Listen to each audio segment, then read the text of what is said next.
మరి ఈ రోజుల్లో కూడా దెబ్బ రొట్టె విషయాన్ని ఆలోచిస్తే మనకి ఇతర టిఫిన్స్తో పోలిస్తే దెబ్బ రొట్టె చాలా మంచిది. ఎందుకంటారా? ఇది చాలా రుచికరంగా తయారు చేసుకునే పద్ధతి అన్నమాట. ఇది చక్కగా ఆ కలర్ చూస్తుంటేనే నోరు ఊరిపోతూ ఉంటుంది. అది ఆవిరి కూడా చూస్తే నోరు ఊరదు, ఎందుకంటే ఒట్టిగా ఆవిరిలో ఉడుకుతుంది కాబట్టి తెల్లగట్లా కనపడుతుంది. అదే దెబ్బ రొట్టె అనేసరికి వెన్నపూసతో కాలుస్తారు దాన్ని. స్పెషల్ టెక్నిక్ అన్నమాట అది.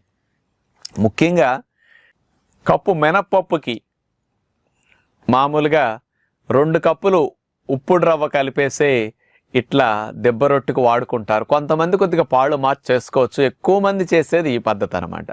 మామూలుగా పొట్టు తీయకుండా మినపప్పు ఉంటుంది కదా, దాన్ని మనం నానపెట్టేసుకోవాలి పొట్టుతో పాటు. దాన్ని పొట్టుతో పాటు అంటే ముందే మనం కడిగేసుకుంటే పొట్టు మట్టి లేకుండా ఏదైనా దుమ్ము లేకుండా పోతుంది.